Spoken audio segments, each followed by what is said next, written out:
এটা কিন্তু স্লাইড ডোর। আর দেখুন ভিতরটা কিছুটা এইরকম, পুরো বিজনেস ক্লাসের মতো। এখানেই কিন্তু আমাদের সাথে দেখা হবে হাওড়া পাটনা বন্দে ভারত এক্সপ্রেসের সাথে।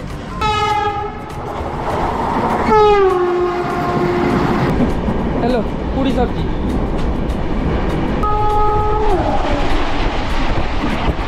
আর আমরা নেমে গেলাম কিন্তু অযোধ্যা ধাম জংশন স্টেশনে। এইখান থেকে মন্দিরে আপনারা পায়ে হেঁটেও যেতে পারেন। আর টোটো করে গেলে কত পড়বে মন্দিরে ভাড়া দাদা? 10 রুপিয়া, 10 টাকা করে, তাই তো?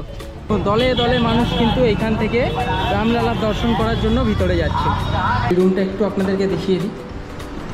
এখানে একটা 2জন শোয়ার বেড, এখানে একটা সোফা, আর এখানে রয়েছে কিন্তু একটা বড় বেড যেখানে 4 জন আরামে শুতে পারে। অযোধ্যা ধাম প্রভু শ্রীরামের জন্মভূমি দর্শন করার জন্য আমরা বেরিয়েছিলাম গত 9ই এপ্রিল। পৌঁছে গিয়েছিলাম কলকাতা স্টেশনে, কারণ আমরা ধরবো 13151 কলকাতা জম্মু তাওয়াই এক্সপ্রেস। দীর্ঘ 500 বছরের জটিলতা কাটিয়ে শ্রীরাম চলে এসেছেন তার জন্মভূমিতে, আর আমরা যাচ্ছি কিন্তু শ্রীরাম জন্মভূমি দর্শন করতে। অনেকেরই মনে আছে যে শ্রীরাম জন্মভূমি দর্শন করতে যাবেন, কিন্তু বাজেট নিয়ে ভয় পাচ্ছেন। আমি আপনাদেরকে কিন্তু আমার এই সিরিজের মাধ্যমে পুরো বাজেট আপনাদেরকে দিয়ে দেবো, যে কত কম খরচের মধ্যে। আমি তো অবশ্যই ফ্যামিলি নিয়ে যাচ্ছি, ফ্যামিলি নিয়ে গেলেও বা সিঙ্গেল গেলেও বা 2জন গেলেও কত কম খরচের মধ্যে আপনারা কিন্তু শ্রীরাম জন্মভূমি দর্শন করে ফিরে আসতে পারবেন কলকাতায়, সেই সমস্ত তথ্য পাবেন কিন্তু এই ভিডিওতে। হাওড়া ও কলকাতা থেকে অযোধ্যা ধাম যাওয়ার জন্য আপাতত রয়েছে সরাসরি 2টি ট্রেন। একটি হলো দুন এক্সপ্রেস, যেটি প্রত্যেক দিন রাত 8:25 হাওড়া থেকে ছাড়ে। আরেকটি হলো কলকাতা জম্মু তাওয়াই এক্সপ্রেস, যেটি প্রত্যেক দিন কলকাতা থেকে সকাল 11:45 ছাড়ে, যেই ট্রেনে আজকে আমরা জার্নি করব। ঘড়িতে সময় এখন দুপুর 2:30। আমাদের ট্রেন ছাড়বে কিন্তু 2:45। সাধারণত এই ট্রেনটা ছাড়ে কিন্তু প্রত্যেক দিন 11:45 কলকাতা স্টেশন থেকে, আর অযোধ্যা পৌঁছে দেয় সকাল 6:21।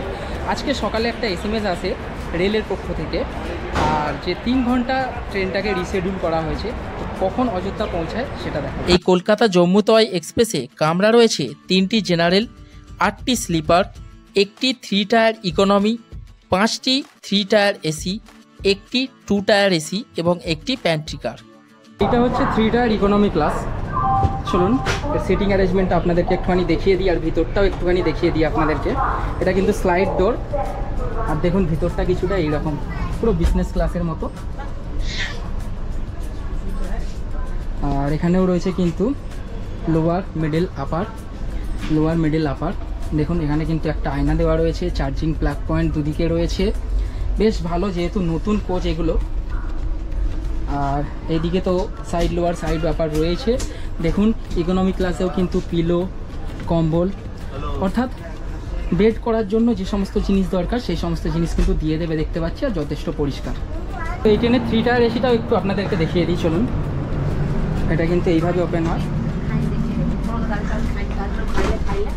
আর ভিতরটা কিছুটা এইরকম। এখানেও দেখুন কিন্তু রেলিং দিয়ে দিচ্ছে, আর যেরকম স্লিপার ক্লাসের স্পেস, আর সে 3rd এসি ক্লাসেও কিন্তু সেই রকমই স্পেস। শুধুমাত্র যে ইকোনমি ক্লাস তার স্পেস একটুখানি ছোট, এখান দিয়ে যে হেঁটে যাবেন ওখানে স্পেসটা শুধু একটুখানি ছোট। বাদবাকি স্লিপার ক্লাসে যেমন হয় 3rd এসিও কিন্তু সেই রকমই, এই ট্রেনেরও কিন্তু তেমনই। তো এসি ইকোনমি আর 3 টায়ার এসি তো দেখালাম। আমরা কিন্তু জার্নি করছি যেহেতু বাজেটে। এই হচ্ছে আমাদের স্লিপার ক্লাসের সিটিং অ্যারেঞ্জমেন্ট, যেমন হয় লোয়ার মিডিল আপার, আর এদিকে কিন্তু সাইড লোয়ার সাইড আপার। আর এই যে ফুল আমাদের ব্যাচ, ব্যাগ ভর্তি করে খালি খাবার এনেছে, দেখো বাবারে। তো এক মাসের খাবার নেওয়া হয়ে গেছে, শুধু খাবার আছে এতে। 2:53 আমাদের ট্রেন কলকাতা স্টেশন থেকে ছাড়লো। কলকাতা থেকে অযোধ্যা পর্যন্ত আমাদের এই ট্রেনের স্টপেজ হয়েছে কিন্তু 25টি। প্রথম স্টপেজ কলকাতা থেকে ছাড়ার পর কিন্তু দক্ষিণেশ্বর। আমরা কিন্তু এই ট্রেনে পাড়ি দেব 874 কিলোমিটার। এই ট্রেন যায় কিন্তু 1986 কিলোমিটার কভার করে জম্মু তাওয়াই পর্যন্ত, অর্থাৎ আমরা কিন্তু অর্ধেক রাস্তাও পাড়ি দেব না। কোনো একদিন এই ট্রেনে করে জম্মু তাওয়াই যাব। কাশ্মীর সিরিজ তো অবশ্যই বানাতে হবে আপনাদের ভালোবাসায়, তাহলে আপনারা সাপোর্ট করতে থাকুন। চলুন।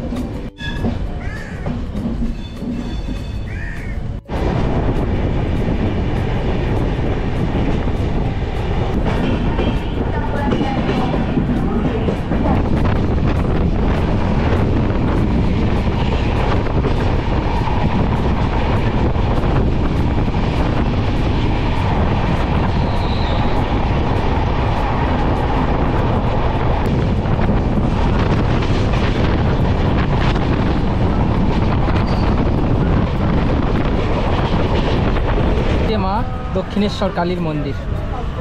জয় মা।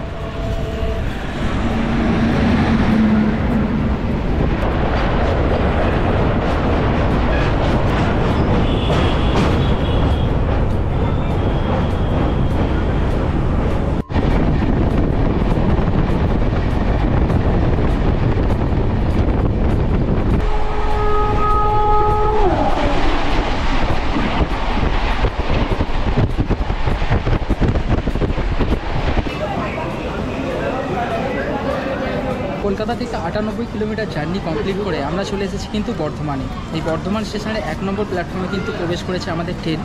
আর বর্ধমানে কিন্তু এই ট্রেনের স্টপেজ রয়েছে 8 মিনিট। 4:39 বর্ধমান স্টেশনের 1 নম্বর প্ল্যাটফর্ম থেকে ছেড়ে চলে যাচ্ছে আমাদের ট্রেন। ট্রেনে যেহেতু প্যান্ট্রিকাল রয়েছে তার জন্য কিন্তু নানা রকম খাবার দাবার আপনারা পেয়ে যাবেন ট্রেনেতে। আমরা এখন নিয়ে নিচ্ছি চপ। দেখতে যদিও ফুলুরির মতো, বলছে তো চপ, আলুর চপ। ভিতরে তো আলুর পুরি দেওয়া, খেতে কেমন হয় দেখি। একদম গরম, স্বাদ মোটামুটি চলে যায়। তো চপ খেতে খেতে ঘড়িতে সময় এখন 5:15। আর আমরা পার করছি এখন পানাগড় স্টেশন। আর এখানেই কিন্তু আমাদের সাথে দেখা হবে হাওড়া পাটনা বন্দে ভারত এক্সপ্রেসের সাথে।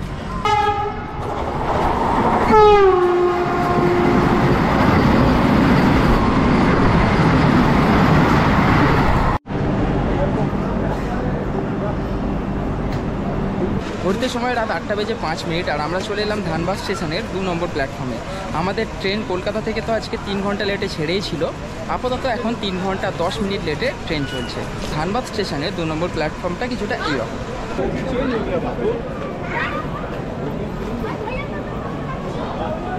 শিয়ালদা নিউ দিল্লি রাজধানী এক্সপ্রেস।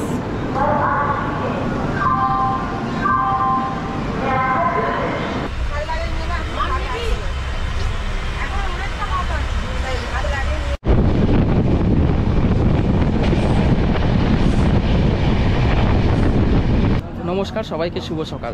ঘড়িতে সময় এখন সকাল 7:38 আর আমরা চলে এলাম মালিপুর জংশনের 1 নম্বর স্টেশনে। আমাদের ট্রেন কিন্তু এখনও পর্যন্ত আধ ঘন্টা অ্যাডভান্স চলছে। হ্যাঁ, 3 ঘন্টা তো লেটে ছেড়েছিল, এখন আধ ঘন্টা অ্যাডভান্সে চলছে। এরপরে কিন্তু আছে 2টো স্টেশন, আকবরপুর জংশন আর গোসিনগঞ্জ। তারপরেই কিন্তু অযোধ্যাধাম জংশন। তাহলে চলুন, আধ ঘন্টা অ্যাডভান্সে অর্থাৎ 8:30টার সময় কিন্তু আমাদের ট্রেন পৌঁছে যাওয়ার কথা। চলুন, ট্রেন ছেড়ে দিয়েছে, চলো।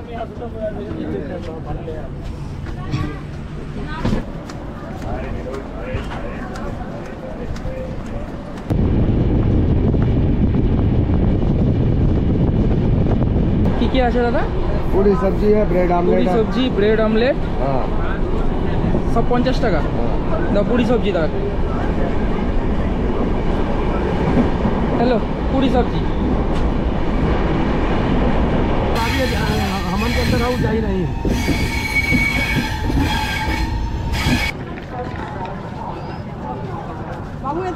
ঘড়িতে সময় ঠিক সকাল 9টা, অর্থাৎ নির্ধারিত সময় থেকে কিন্তু 20 মিনিট আগেই আমরা চলে এলাম অযোধ্যাধাম জংশন স্টেশনে। এখানে ওভারব্রিজ থেকে উঠে আমরা বাইরে বেরোবো। আর বাইরে অটো টোটো কী রয়েছে, মন্দির পর্যন্ত কত ভাড়া সেটা গিয়ে দেখি। তার আগে কিন্তু আমাদেরকে হোটেল খুঁজতে হবে। তাহলে চলুন বাইরে বেরোনো যায়।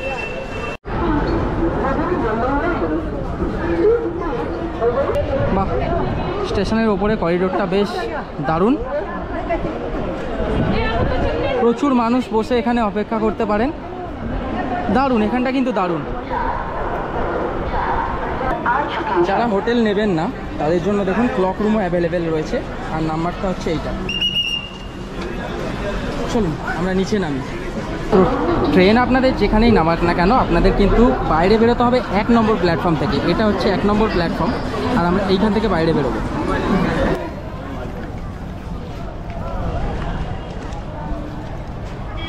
তো স্টেশন থেকে বেরিয়ে এলাম, দেখুন এখানেই কিন্তু লেখা আছে শ্রীরাম জন্মভূমি মন্দির 1 কিলোমিটার, এই সোজা রাস্তা। তো আমরা এখন গিয়ে একটুখানি হোটেল দেখার চেষ্টা করবো। চলুন আগে, যেহেতু সাথে ফ্যামিলি মেম্বার্স আছে, আগে হোটেলটা দেখা দরকার। স্টেশন থেকে বেরিয়ে এসেই দেখুন বাঁ হাতে পড়বে কিন্তু অটো স্ট্যান্ড, টোটো স্ট্যান্ড। আর এইখান থেকে মন্দিরে আপনারা পায়ে হেঁটেও যেতে পারেন। আর টোটো করে গেলে কত পড়বে মন্দিরে ভাড়া দাদা? 10 रुपये। 10 টাকা করে, তাই তো? ঠিক আছে। আর সাইট সিন করার জন্য এখানে কি কি আছে? बड़े हनुमान, सीता रसोई, अच्छा, छोटी छावनी, अच्छा बड़ी छावनी, अच्छा हाँ, वो सब- दशरथ महल, कनक भवन, अच्छा हनुमानगढ़ी, अच्छा। राम मंदिर। वो सब साइट सीन करने के लिए आप लोग टोटो में कितना रिजर्व में कितना लेते हैं? अगर साइड से जब खुला रहता है जब, हाँ तो अगर 10 बंदे हैं, एक बंदे का 200 रुपये। एक बंदे का तो आपके टोटो में तो 5 बंदे होगा, 5 बंदे का मतलब कितना? 1000 रुपया साइट सीन का। अगर बाहर जा रहे हैं अपन, हाँ नंदीग्राम, भरतपुर, सूरजकुंड, गुप्तार घाट, हाँ तो ये जाएंगे 300 रुपये एक बंदे का पड़ता है। আচ্ছা দেখুন, রাম মন্দির দর্শন করে হনুমানগড়ি, কনকমহল, দশরথ মহল দর্শন করার জন্য আপনাকে কিন্তু কোনো টোটো করতে হবে না। রাম মন্দির দর্শন করে যখনই আপনি বাইরে বেরোবেন, আপনারা কিন্তু পায়ে হেঁটেই ওই সব সাইট সিনিং করে নিতে পারবেন। আর যেগুলো অটো টোটোতে করা যাবে সেই সাইট সিন অবশ্যই করে আপনাদেরকে আলাদা একটা এপিসোডের মাধ্যমে আমি দেখানোর চেষ্টা করব। তো স্টেশন এই দিক থেকে, আমরা স্টেশন থেকে 2-3 মিনিট হেঁটে চলে এলাম। অনেক খোঁজাখুঁজির পর কিন্তু আমরা এই হোটেলটা করলাম। তো চলুন, হোটেলের নাম হচ্ছে কিন্তু হনুমান নিকেতন। এই হচ্ছে গেট। আমাদের রুমটা আগে দেখিয়ে দিই সবাই ঢোকার আগে। চলুন, এখান থেকে উঠে কিন্তু ফার্স্ট ফ্লোরে আমাদের রুম। চলুন ভিতরে যাই। এখানে রয়েছে ডান দিকে রিসেপশন এরিয়া, আর এখানে রয়েছে কিন্তু সেরু। উপরে যাই সেরুকে রেখে। সেরুর কি আওয়াজ!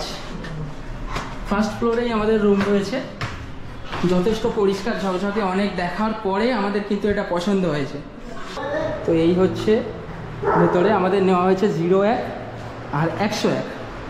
তো এই রুমটা একটু আপনাদেরকে দেখিয়ে দিই। এখানে একটা 2জন শোয়ার বেড, এখানে একটা সোফা, আর এখানে রয়েছে কিন্তু একটা বড় বেড যেখানে 4 জন আরামে শুতে পারে। এখানে সেলফ করে রাখা রয়েছে কিন্তু সমস্ত জিনিসপত্র রাখার জন্য। আর টয়লেটটা হচ্ছে ঠিক এইখানে, দুটো রুমেরই কমন। সামনে স্টেশন, আর স্টেশন থেকে আমরা হেঁটে হেঁটে চলে এলাম 1 মিনিট মতো। আর হেঁটে এসে পেয়ে গেলাম কিন্তু আমরা হাইওয়ে। এই হাইওয়ে থেকে কিন্তু আমাদেরকে মন্দির যাওয়ার জন্য ডান দিকে যেতে হবে, ডান দিকে যেতে হবে। ব্যারিকেড করা আছে দেখুন। চলুন, মন্দির ঢোকার জন্য আপনাদেরকে কিন্তু ওইখান দিয়ে প্রবেশ করতে হবে। আমরা এখন মন্দির যাব না, স্নান টান করে আমরা কিন্তু বিকেলে মন্দির যাব। তাই আমরা রাস্তা থেকে এখন হাঁটছি একটু সামনের দিকে।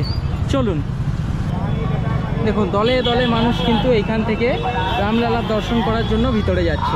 এইখান থেকে তো প্রবেশ পথ। সকাল 5টা থেকে 6টার মধ্যে মন্দির খোলে, রাত 10টা পর্যন্ত ওপেন। পরে অবশ্যই এটার জন্য একটা টাইম করে দেওয়া হবে। তুই কি বিক্রি করছিস? रामलालार फोटो कितना करके? 10 रुपए 10 रुपया करके। 5 रुपए और ये छोटा वाला 5। हाँ। মন্দিরে তো এখন আমরা ঢুকলাম না, মন্দিরের সামনেটা দিয়ে একটুখানি ঘুরে এলাম। আর এসে এখানে দেখুন রয়েছে কিন্তু প্রচুর খাবারের দোকান, ব্রেড চপ বিক্রি হচ্ছে। এখানে আছে ছোলা ভাটোরা, এই যে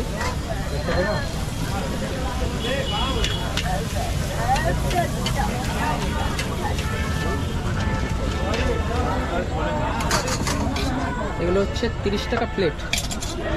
এই যে ছোলা আর বাটোরা। বন্ধুরা, এই এপিসোডটা এতটাই। এর পরের এপিসোডে আমি আপনাদেরকে দেখাবো সন্ধ্যেবেলায় সরজু নদীর গঙ্গা আরতি, তারপরে দেখাবো হনুমানগড়ি মন্দির, এবং তারপরে অবশ্যই প্রভু শ্রীরামের মন্দির। তাহলে চলুন বন্ধুরা, দেখা হচ্ছে পরের ভিডিওতে।